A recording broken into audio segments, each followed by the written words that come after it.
Vamos lá, a palavra que eu tenho para te dar com o nome, é necessário recomeçar, amém? No Sermão da Montanha, então, ali em Mateus, no capítulo 5, Jesus então, ele se reúne com os seus discípulos, num monte, e ali ele começa a ensinar algumas coisas para eles. No verso 8 e 9, diz assim a palavra do Senhor: bem-aventurados os limpos de coração, porque verão a Deus. Verso 9: bem-aventurados os pacificadores, porque serão chamados filhos de Deus. Uau! Jesus então, nesse ensinamento, e você vai ser ensinado, ser ministrado durante esse mês de junho, sobre as bem-aventuranças. Nós entendemos aqui que Jesus vem com uma palavra sábia para ensinar, educar e direcionar os seus discípulos. Mas a minha palavra de hoje não vai ser especificamente nesse capítulo aqui. Quero que você abra a sua Bíblia aí, lá em 2 Reis, no capítulo 22. Eu quero relatar uma história com você do rei Josias. Rei Josias, que foi ali o 16º rei da tribo de Judá, filho ali do rei Amon, da linhagem de Davi.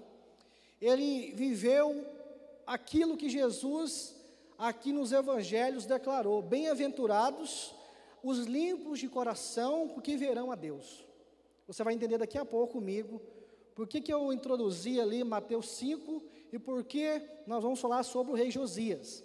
Então vamos lá, 2 Reis, capítulo 22, verso 1. Assim diz a palavra do Senhor: Josias tinha 8 anos de idade, quando começou a reinar, e reinou 31 anos em Jerusalém. A mãe dele se chamava Gedida,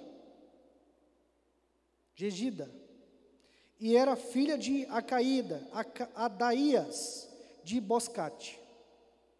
Josias fez o que era reto aos olhos do Senhor. Olha só, o nome Josias aqui, ele significa Jeová cura, ou Jeová o sustenta. Foi um dos filhos, um dos reis de Israel. Toda a história dos reis de Israel você pode compreender aí, lendo 1 Reis, 2 Reis, para você compreender essa história dos reis de Israel. E ele tinha o quê? 8 anos, quando começou a reinar. Mas pastor, 8 anos, uma criança de 8 anos, não é adequada para governar uma nação, para reinar sobre uma nação. Eu quero fazer um parênteses aqui, para você entender algumas situações sobre o número 8 na Bíblia. Amém? Número 8 na Bíblia. Olha, uma criança de 8 anos, sem nenhum tipo de habilidade para governar.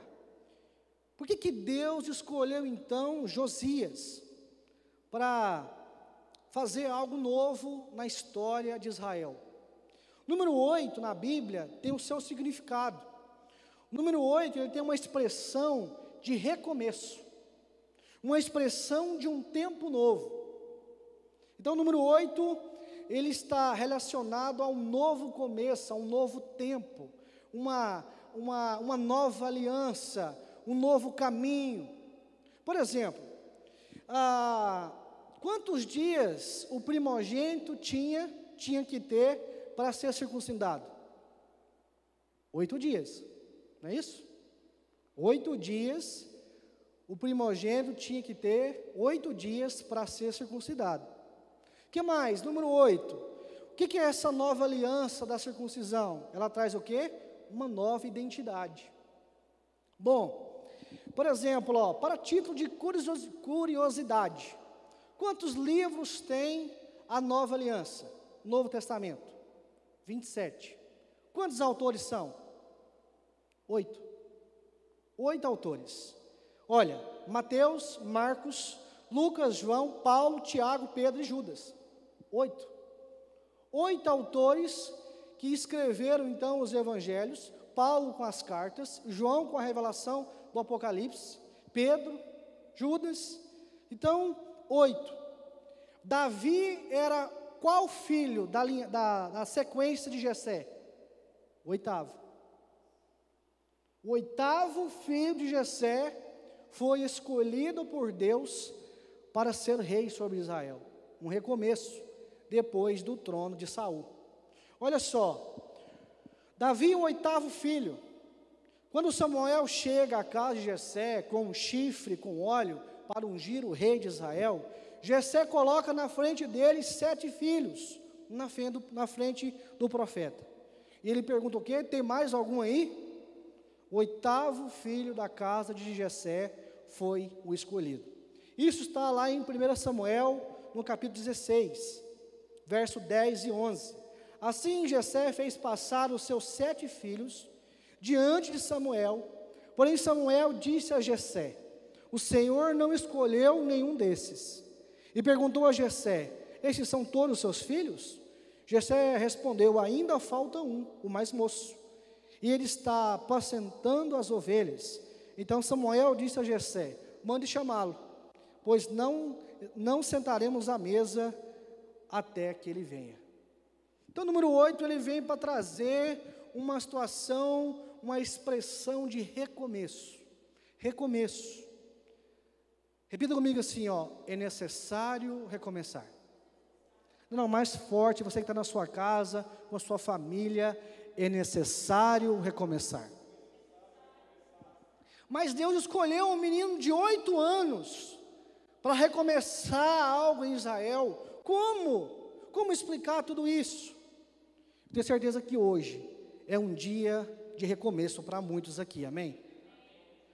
Segundo Reis, no capítulo 22, vamos seguir aí a leitura, no verso 2. Josias fez o quê? O que era reto perante o Senhor. Andou em todo o caminho de Davi, seu pai, e não se desviou nem para a direita, nem para a esquerda. Percebemos então uma leitura aqui, uma introdução de algo que daria certo. Josias, 8 anos de idade, reinou sobre Israel, começou a reinar sobre Israel, e fez tudo que era reto diante os olhos do Senhor. Não se desviou, andou nos caminhos do Senhor. Quando Deus decide recomeçar algo em uma igreja, em uma cidade, em uma nação, Ele escolhe aqueles que andam retos. Vou repetir para você entender. Quando Deus quer recomeçar algo, em uma igreja, em uma cidade, em uma nação, Ele olha para aquele que tem caminhado reto, sem desviar para a direita nem para a esquerda. De que forma eu e você nesse tempo temos caminhado? Essa deve ser a nossa caminhada, como um povo de Deus, um andar reto que agrada o coração de Deus. Alguém que não busca atalhos. Alguém, um povo que anda reto mediante a palavra de Deus. O que mais? Vamos lá, verso 3, agora em diante, vamos ler mais. No 18º ano do seu reinado, olha aí, ó, tinha passado 18 anos. O rei Josias mandou o escrivão Safã, filho de Azalias, filho de Mensulão, à casa do Senhor. Ó, tinha uma casa, tinha um templo, tinha um lugar para adoração. Apareceu aqui a primeira coisa. Verso 4, dizendo: vá pedir ao sumo sacerdote Euquias, que conte o dinheiro que foi trazido à casa do Senhor. Olha aí, tinha dízimo e oferta. Tinha algo organizado, estruturado, que foi trazido à casa do Senhor, o qual os guardas da porta ajuntaram do povo. Então também tinha um povo generoso, um povo que ofertava e dizimava. Verso 5, que esse dinheiro seja entregue aos que dirigem a obra, e tem o seu encargo à casa do Senhor, para que paguem aqueles que fazem a obra na casa do Senhor, que repare os estragos do templo. Tinha manutenção, tinha estrutura, tinha pessoas que trabalhavam no templo, tinha pessoas que serviam o templo, e esse dinheiro era usado para pagar todo esse pessoal e também essa reforma, esses reparos. Verso 6, olha aí, aos carpinteiros, aos construtores e aos pedreiros, e que comprem madeira e pedras lavradas, para repararem os estragos do templo. Mas não é necessário, olha só, mas não é necessário que prestem contas do dinheiro que lhes foi entregue, porque são honestos. Porque, ó, a versão que está no telão que você está vendo aí, ó.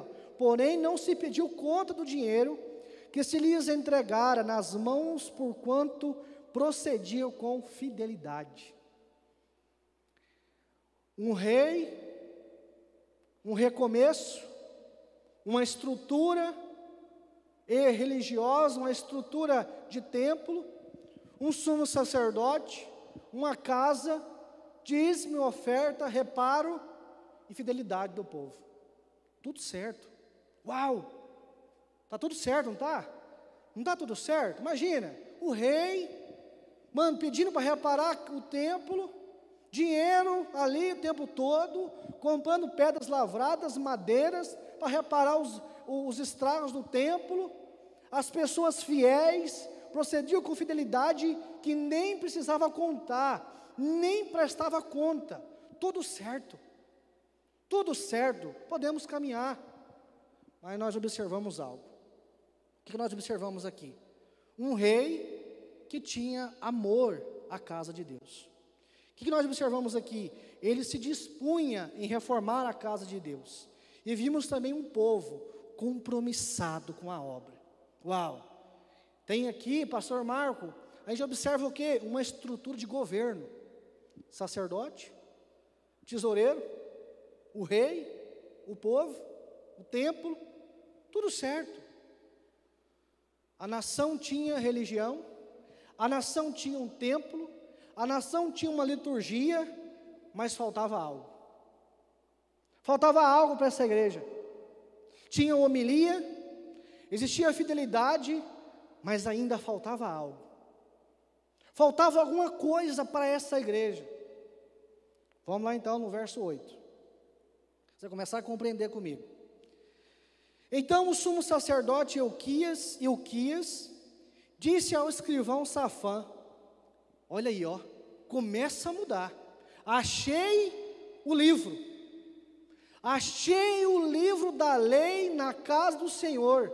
Ilquias entregou o livro a Safã e este o leu. Recomeço. Olha a chave do recomeço aqui, ó, a palavra. A palavra de Deus, durante o conserto do templo, a manutenção, se encontrou um livro, achou um livro, e esse leu. Observe que tudo tinha um cuidado com a obra, reforma, estrutura, um culto funcional, mas não tinha a palavra. Não tinha a palavra. Sabe o que eu compreendo nos dias atuais? A palavra tem ficado de fora dos templos, tem ficado de fora das nossas casas, tem ficado de fora, sabe? Cada vez mais um culto sem palavra, sem Bíblia, é mais uma palestra motivacional. Nossos púlpitos não estão sendo mais os mesmos. Cada vez mais essa plataforma ela vai diminuindo. Percebeu? Que as igrejas de antigamente tinham uns púlpito grandão, o cara botava 3 Bíblias aqui de 3 versões diferentes, e aquela coisa, e cada vez mais tem encurtado. Claro, a tecnologia vem para facilitar, sim, mas existia toda uma liturgia, existia um tempo, existia algo, existia um movimento, mas não tinha a palavra. O que adianta então uma igreja com um culto funcional sem palavra, um discipulado sem a palavra de Deus, uma família sem a palavra de Deus, os seus filhos, nossos casamentos sem a palavra de Deus? O que seria de nós sem a palavra de Deus?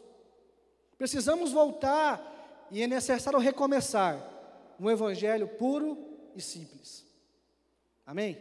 Você pode repetir comigo? É necessário recomeçar. É necessário recomeçar. Existe uma deficiência bíblica no nosso meio. Existe uma deficiência matrimonial no nosso meio.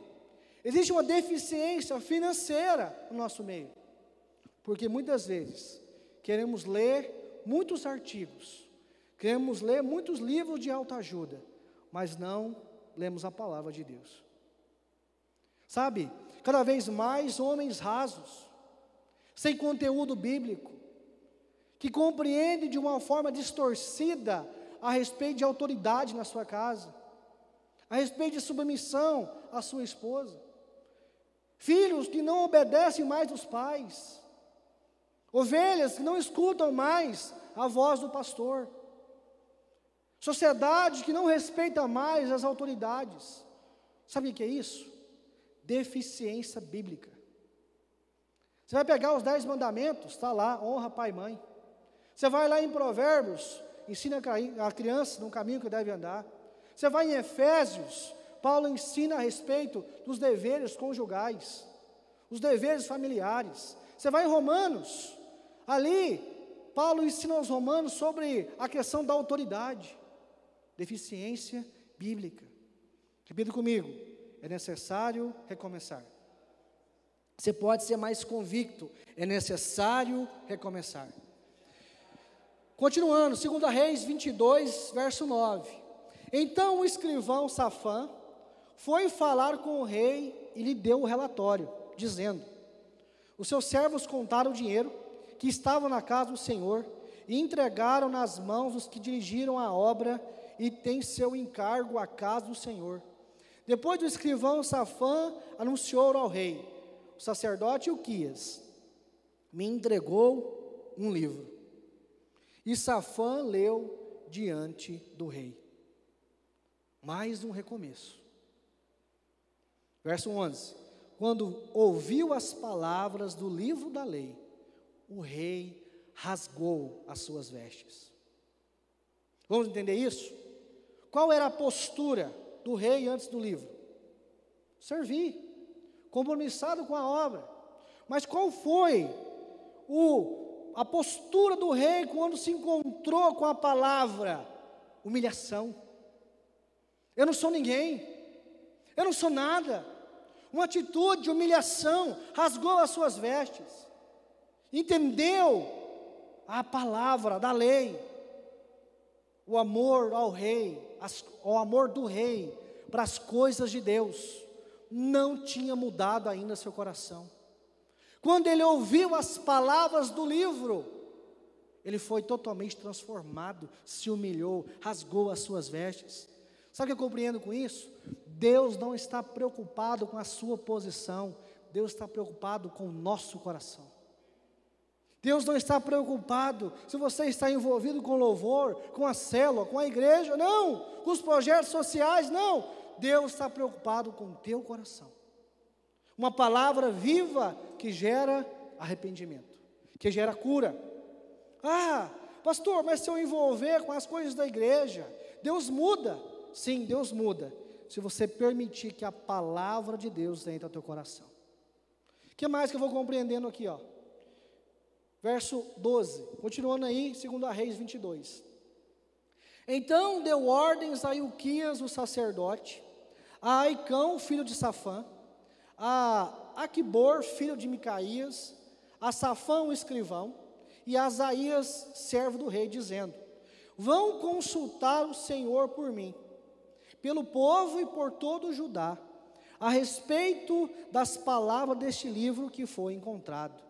Porque grande é o furor do Senhor, a ira do Senhor, que se acendeu contra nós, porque os nossos pais não deram ouvidos às palavras desse livro, para fazerem segundo tudo o que está escrito a nosso respeito. Mas pastor, tinha culto, tinha o templo, tinha homilia, tinha ofertante, tinha dinheiro, tinha estrutura. Por que Deus ainda estava irado com o povo? porque sim, tinha se desviado da palavra. Na hora o rei entendeu, olha, vai consultar o povo, vai consultar a Deus, porque nossos pais, nossos antepassados se desviaram dessa palavra, se desviaram desse livro, e é grande a ira do Senhor. Aí é grande, porque nós abandonamos esse livro. Quantos de nós abandonamos a palavra no decorrer da vida? Quantos de nós deixamos a palavra, a Bíblia, esse livro, aberto em cima de uma escrivania por muito tempo? Quantos de nós fazemos isso? Sabe que Deus está preocupado? Sabe o que faz sentido para mim e para você? Não é quantas vezes você vem à igreja, mas o quanto você tem dessa palavra. Estou com saudade de ouvir a igreja dando glória a Deus. Estou com saudade de você dar um aleluia.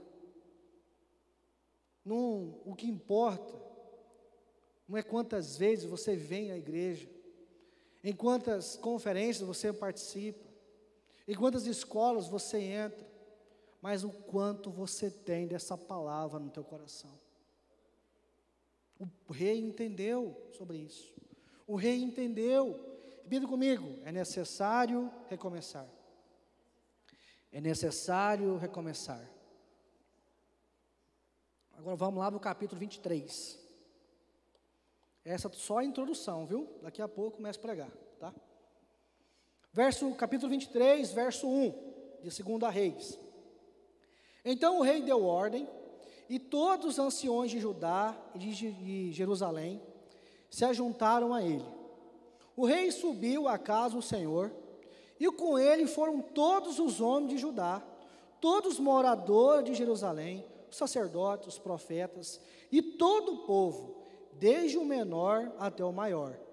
O rei leu diante deles todas as palavras do livro da aliança, que havia sido encontrado na casa do Senhor. Mais uma atitude do rei. Ele foi até a casa do Senhor. Ele levou consigo todo o povo, do menor ao maior. Ele levou os profetas, os sacerdotes, e lá ele leu as palavras do livro. Mudou, porque ele compreendeu o conteúdo do livro. Sabe quando iremos mudar? Sabe de que forma você vai mudar a sua forma de cultuar? Quando você entender o que é o verdadeiro culto ao Senhor. Sabe por quê? Muitas vezes, nós vimos para a igreja com tanto lixo. Ao domingo, acordamos pela manhã, não lemos a palavra, não oramos. Dia de descanso, sim, glória a Deus pelo domingo, mas você não ora, você não lê a palavra, o dia todo ingerindo lixo, vendo vídeos no TikTok, vendo vídeos não sei aonde, vendo comentários, propagandas, e vai acumulando lixo. Chega 5h30, 6 da tarde, opa, daqui 1 hora tem culto. Vou tomar o meu banho agora, vestir a minha roupa e vou cultuar o Senhor. Aí você adentra a porta do templo e você acha o templo, está escuro agora desliga a luz na hora do culto, essas cadeiras agora está diferente, e aqueles cabos passando no meio da igreja, esse calor, essa porta aberta, janela aberta, o pastor de novo com a palavra de oferta, de novo o pastor Marco fazendo apelo no final, 10 pessoas aceitou Jesus de novo, cheio de lixo, a semana toda longe de Deus, longe da palavra, e quer que um culto de 1h30 mude a sua vida. Não! Ao acordar, já cultua o Senhor, aleluia. Oh Jesus, obrigado pelo dia que nasce, obrigado pela tua misericórdia, que se renova nessa manhã e me traz vida. Mas não, estamos cada vez mais distanciando da palavra. Quando chega à igreja, pega a Bíblia como um ato religioso, chega atrasado no culto, louvor já está ministrando aqui, você chega, dobra o joelho de costas para orar ao Senhor. Falta de respeito, de temor. Nada contra aquilo que você aprendeu durante a sua caminhada cristã, nada contra. Mas chega antes, chega 5 minutos antes, dobra o teu joelho mesmo e fala com Deus. Está aqui o louvor aqui, está o pastor Felipe aqui, a Mislane aqui ministrando, o João Gabriel ali com o seu solo da guitarra. A pessoa chega 7h15 da noite, e já dobra o joelho de costas para o altar para orar ao Senhor. Ora em Deus em casa, fala com Deus em casa. Vamos mudar essa chave, amém? Vamos recomeçar. Quero desafiar você no próximo domingo, mesmo que seja online novamente, ou presencial aqui, começa a cultuar o Senhor já pela manhã. Começa a colocar um louvor logo pela manhã. Começa a falar com Deus pela manhã. Começa a profetizar logo pela manhã. E quando você adentrar neste lugar, você vai se sentir como a presença de Deus inunda o teu coração. Mas não, queremos assistir no domingo a série Lúcifer. Meu Deus! Vou usar uma expressão do pastor André Valadão. Pelo amor de Deus, gente, vocês não são crentes não, né? Nosso amigo, né, pastor André Valadão. Gente, pertinho de vocês aqui. Pelo amor de Deus, gente, vocês não são crentes não? Série Lúcifer? Não, pelo amor de Deus. E quer que chegar aqui no templo, a palavra fala, o louvor tem que ser super afinado. Você quer sair daqui parecendo um anjo com asa, voando. Mas está cheio de lixo, cheio de coisas que foram acumulando durante toda a semana, durante todo o dia. Tem gente que chega no culto aqui, na hora que o pastor está pregando, o louvor está cantando, está lendo Bíblia.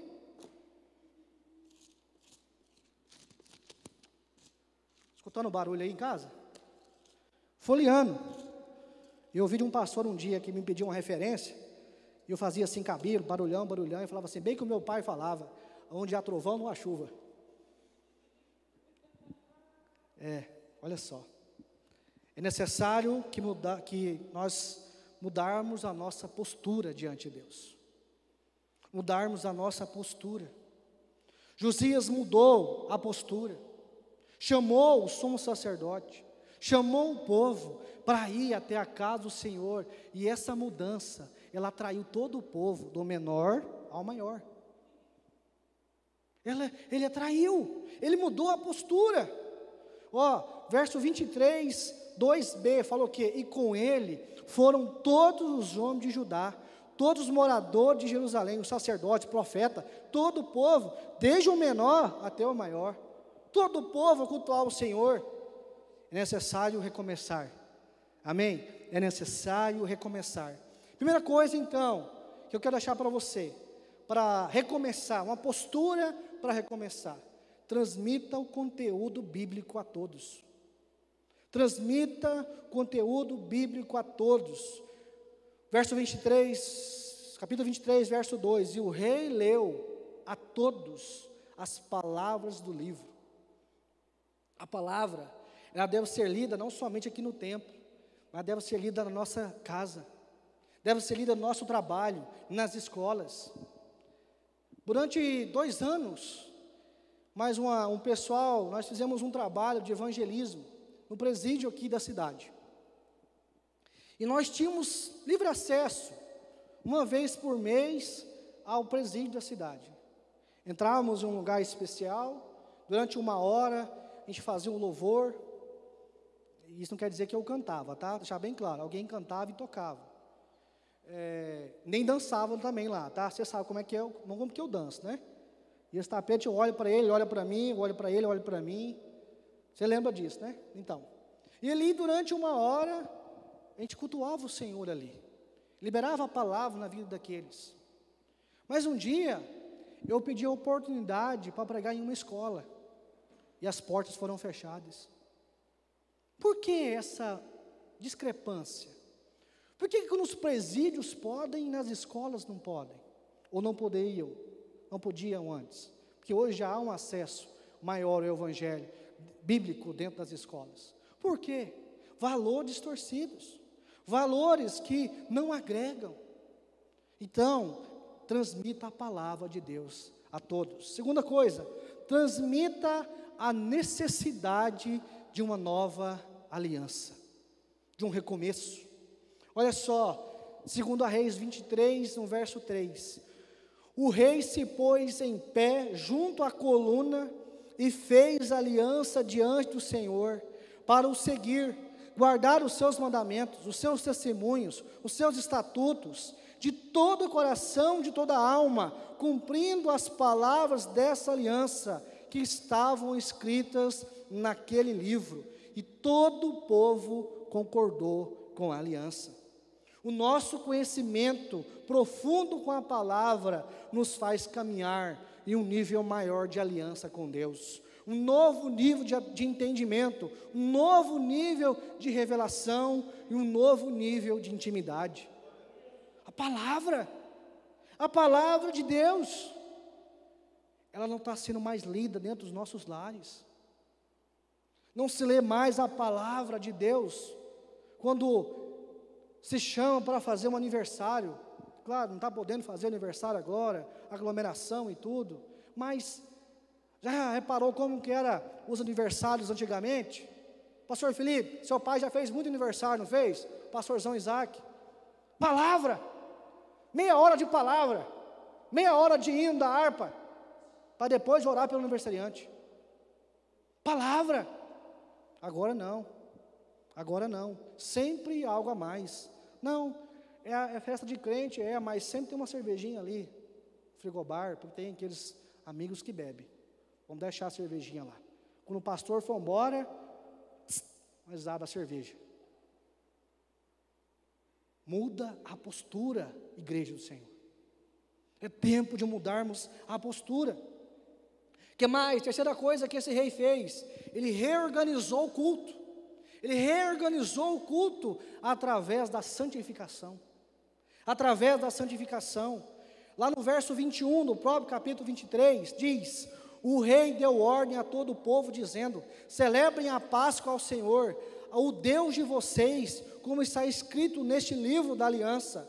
Porque nunca se celebrou uma Páscoa como essa desde os dias dos juízes, que julgaram Israel, nem durante os dias dos reis de Israel, nem nos dias dos reis de Judá.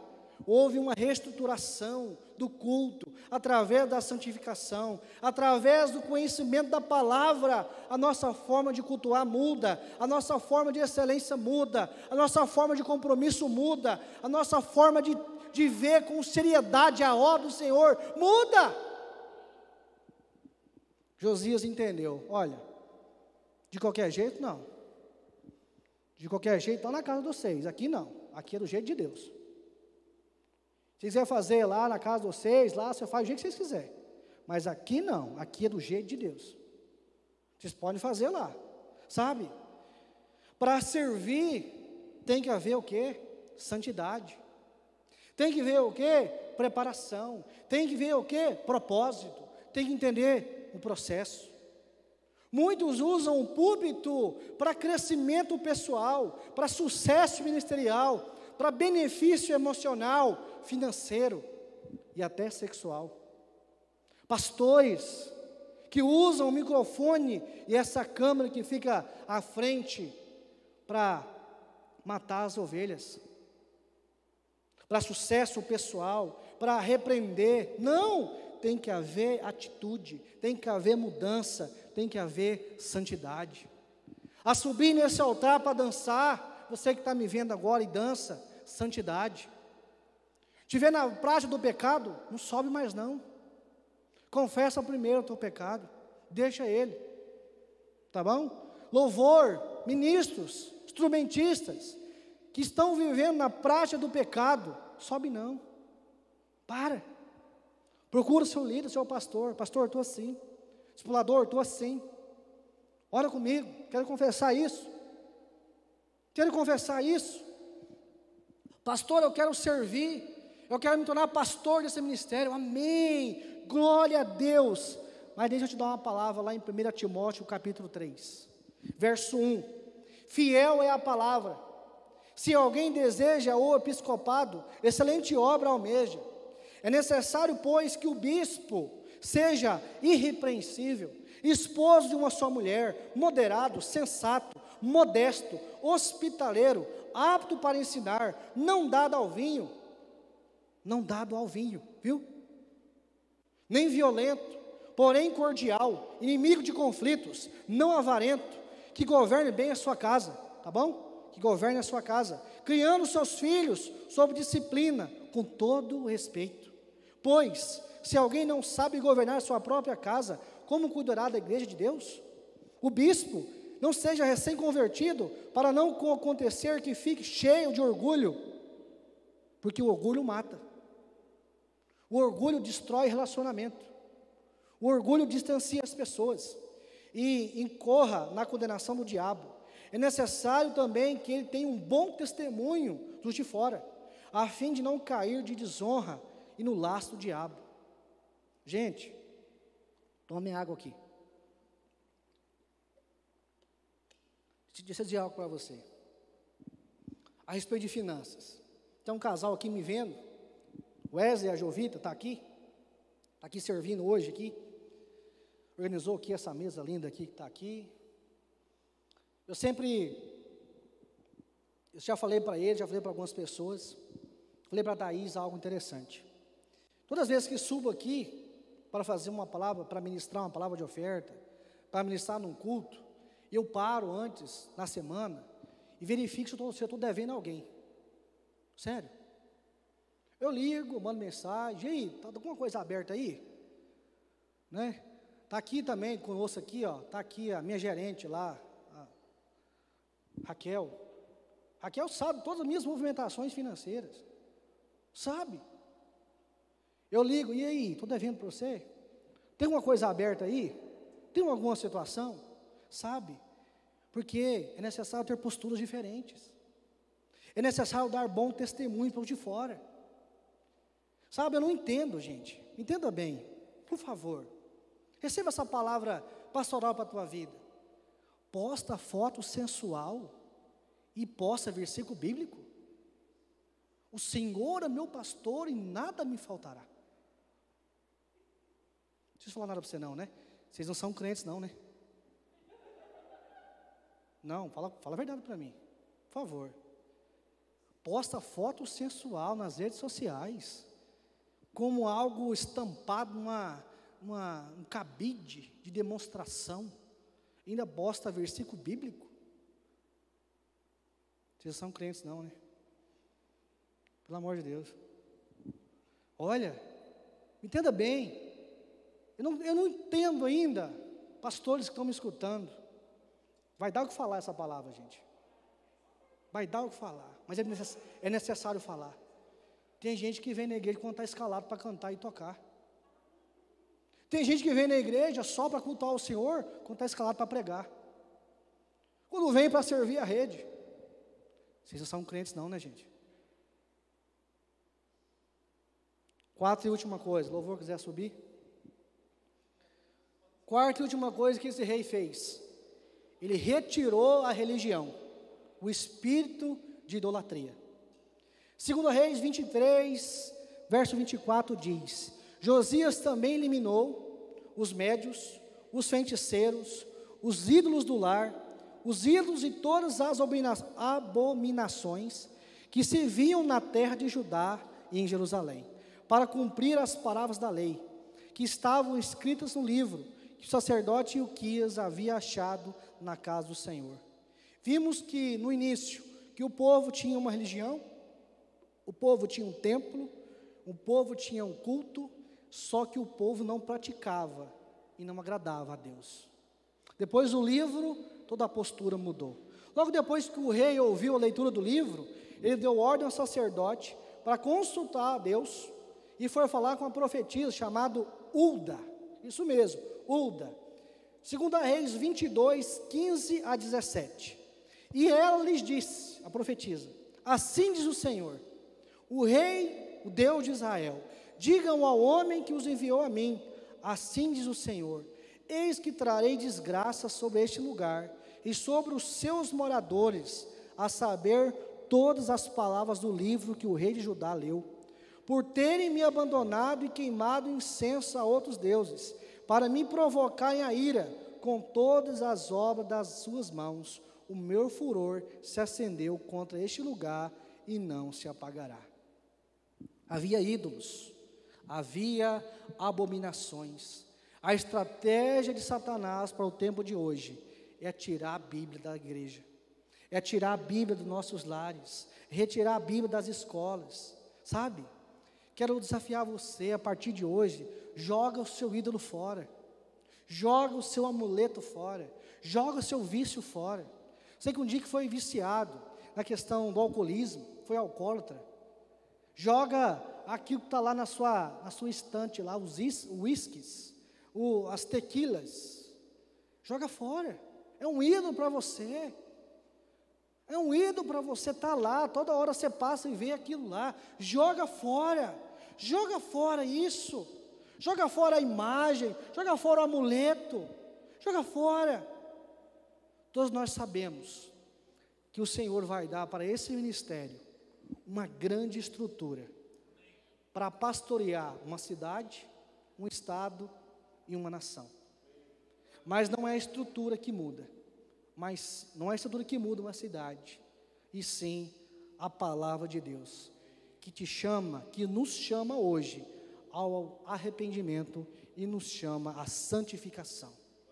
Salmista, no Salmo 119, verso 11, encerra, diz: guardo a tua palavra no meu coração, para não pecar contra ti. O rei Josias, então, um homem bem-aventurado, um homem que reestruturou algo ali no reinado dele, começou com 8 anos. Quero relembrar você, tinha templo, tinha culto, tinha oferta, tinha um povo generoso, fiel, mas não tinha a palavra. Quando o rei mandou consertar o templo, se achou o livro. Esse livro foi lido. O rei então se humilhou, rasgou as suas vestes, entendeu que ele, todo o seu povo, necessitava dessa palavra, mudar o trajeto, mudar a postura, mudar o comportamento, mudar a linguagem, mudar a forma de se vestir, mudar a forma de falar, mudar a forma de se comportar, mudar os lugares aonde vai. A palavra de Deus vem para libertar. E ali todo o povo foi com ele, estruturou o culto através do ensino bíblico, através do falar, através do ensino da nova aliança. Tirou os ídolos, tirou a religião, tirou os idólatras, tirou as estátuas, as imagens, tirou aquilo que era para atrapalhar o culto, tirou e reestruturou o altar através da santificação, através da mudança de mente. Repita comigo: é necessário recomeçar. Não, pode ser mais forte, mais convicto. É necessário recomeçar. Não será os decretos que vai nos impedir de adorar o Senhor, amém? Não será a enfermidade que irá nos impedir de adorar o Senhor. Ontem foi um dia difícil de passar. Ontem foi um dia, aquele dia. A notícia que chegou do Luciano não foi uma notícia tão agradável. E soubemos hoje que foi um erro de prontuário ali. Ontem também o Ronaldo testou positivo para a Covid. Ele postou algo e eu falei com ele, pedi permissão para ele falar isso aqui hoje. Ele me disse sim. Ele está lá ouvindo agora, mas a Ana. Ele falou no grupo do louvor assim, ó. Gente, é muito forte o que ele falou. Chorei demais. Estarei ministrando com todo o meu coração aqui de casa. Vou montar o meu teclado aqui na sala. Era para ele estar aqui, não era? Com o teclado aqui. Mas ele está lá agora, na casa dele, com o teclado montado, celebrando ao Senhor. Tenho certeza que ele fez até um fundo musical a hora que eu pregava lá. Tenho certeza disso. Quero que você fique de pé.